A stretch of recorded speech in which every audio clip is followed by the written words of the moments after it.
রহমানের আগমন, শুভেচ্ছার স্বাগতম। তারেক রহমানের আগমন, শুভেচ্ছার স্বাগতম। নির্বাচনী প্রচারের মাঠে এবার একেবারেই ভিন্ন এক দৃশ্যপট তৈরি করেছেন বিএনপি চেয়ারম্যান তারেক রহমান। চেনা রাজনীতির ছক ভেঙে তিনি যেন নিজেই হয়ে উঠেছেন গল্পকার, শ্রোতা আর প্রশ্নকর্তা, সব একসঙ্গে। মঞ্চে দাঁড়িয়ে একমুখী বক্তৃতা নয়, বরং সাধারণ মানুষের সঙ্গে চোখে চোখ রেখে কথা বলা, তাদের প্রশ্ন শোনা, মতামতকে সামনে আনা। এই ইন্টারঅ্যাক্টিভ প্রচারণা দেশের রাজনীতিতে যোগ করেছে নতুন মাত্রা। এই প্রচারণাকে আরও আলাদা করে তুলেছে তারেক রহমানের পরিবারের সক্রিয় অংশগ্রহণ। প্রিয় ভাই বোনেরা, একটি পরিবর্তনকে সামনে রেখে আমরা সকলে একত্রিত হয়েছি। দীর্ঘ 17 বছর পর সপরিবারে দেশে ফেরা শুধু একটি রাজনৈতিক ঘটনা নয়, এটি আবেগ, প্রত্যাশা আর পরিবর্তনের প্রতীক হয়ে উঠেছে। তার স্ত্রী ডাক্তার জুবাইদা রহমান এবং প্রয়াত আরাফাত রহমান কোকোর স্ত্রী শামিলা রহমান নির্বাচনী প্রচারে যুক্ত হয়ে নারী ভোটারদের কাছে একটি শক্তিশালী বার্তা পৌঁছে দিচ্ছেন। নারীরা কেবল দর্শক নন, তারা নেতৃত্ব ও সিদ্ধান্তের অংশ। ডাক্তার জুবাইদা রহমানের উপস্থিতি বিশেষভাবে দৃষ্টি কেটেছে। দলীয় কোনো পদে না থেকেও তিনি যখন নির্বাচনী মাঠে নামছেন, তখন তা নিছক আনুষ্ঠানিকতা নয়, বরং একজন সচেতন নাগরিক ও সমাজসেবী হিসেবে স্থানীয় সমস্যার কথা শুনছেন, সমাধানের প্রতিশ্রুতি দিচ্ছেন। ঢাকায় তারেক রহমানের নির্বাচনী এলাকায় তার গণসংযোগে যে স্বতঃস্ফূর্ত সাড়া মিলেছে, তা প্রমাণ করে নারী নেতৃত্বের প্রতি মানুষের আস্থা কতটা গভীর। শামিলা রহমান সিথির গণসংযোগও একইভাবে মানুষের আবেগ ছুঁয়ে গেছে।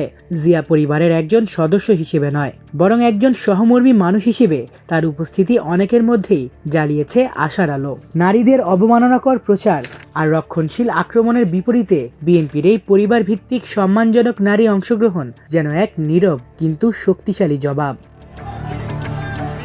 আর সবচেয়ে আলোচিত নাম ব্যারিস্টার জাইমা রহমান। তিনি সরাসরি নির্বাচনী প্রচারে না থাকলেও জনপরিসরে তার সীমিত কিন্তু পরিশীলিত উপস্থিতি তরুণ সমাজে নতুন কৌতূহল তৈরি করেছে। 2024 সালের ছাত্র জনতার অভ্যুত্থানের পর যে তরুণ প্রজন্ম রাজনীতিতে নিজেদের প্রতিনিধিত্ব খুঁজছে, জাইমা রহমানের উপস্থিতি তাদের সেই আকাঙ্ক্ষার প্রতীক হয়ে উঠেছে। অনেকের চোখে তিনি ভবিষ্যতের সম্ভাবনা, নতুন রাজনীতির মুখ। My grandfather, President Zia Rahman, understood that development was incomplete if women were excluded. Tarique Rahman নিজে প্রচারণায় নেতিবাচক আক্রমণের পথে না হেঁটে স্থানীয় সমস্যা, উন্নয়ন আর ভবিষ্যৎ পরিকল্পনার কথা বলছেন। সবার আগে বাংলাদেশ স্লোগানের সঙ্গে মিল রেখে 31 দফা কর্মসূচি তিনি তুলে ধরছেন গল্পের ছলে, প্রশ্নোত্তরের ভেতর দিয়ে। পাবলিক প্রাইভেট পার্টনারশিপ থেকে শুরু করে জনসেবা, মানুষের দোরগোড়ায় পৌঁছে দেওয়ার স্বপ্ন সবই উঠে আসছে সহজ ভাষায়। দেশের মানুষ পরিবর্তন চেয়েছে। সেই পরিবর্তন, যে পরিবর্তন এই দেশের খেটে খাওয়া মানুষকে নিরাপত্তা দিবে।